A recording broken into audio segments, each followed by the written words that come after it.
এমন এক বিয়ে অ্যাটেন্ড করেছিলাম, ব্রাইডের বিয়ে হয়েছিল তৃণমূলের আমলে আর তার রিসেপশন হলো গিয়ে বিজেপির আমলে। তো ব্রাইডকে সাজাতে চলে গেছিলাম কলকাতা থেকে সুন্দরবন। আর ব্রাইড সম্পর্কে আমার বোন মানে পিসির মেয়ে ছিল, তো ওর সাথেই বিদায়ের সময় আমরা সবাই মিলে চলে গেছিলাম ওর শ্বশুর বাড়িতে।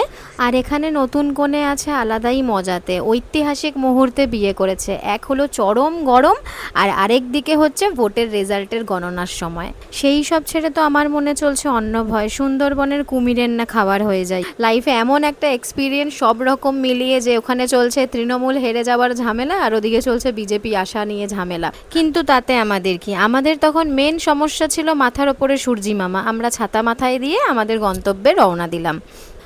নৌকা করে নদী পেরিয়ে আমরা পৌঁছে গেলাম গোসাবাতে। ওরা দুজনেই চলে গেল মায়ের মন্দিরে আশীর্বাদ নিতে। আর বৌমাকে দেখেছো, আলাদাই সোয়াগ, এ যেমন তেমন বৌমা নয় লো। এ হলো সোয়াগওয়ালা বৌমা। যাই হোক, ওরা মায়ের আশীর্বাদ নিয়ে পৌঁছে গেল ওদের শ্বশুর বাড়িতে, মানে ওর শ্বশুর বাড়িতে। দেন সবাই ওকে জয় শ্রীরাম বলতে বলতে বরণ করে নিল। জোকস অ্যাপার্ট, মজা করছি। এইভাবেই আমাদের সেই দিনের দিনটা মজা আড্ডায় কেটে গেল। বাকি ভিডিওগুলো আর নেওয়া হয়নি, তাই পোস্টও আর করা হবে না। টাটা।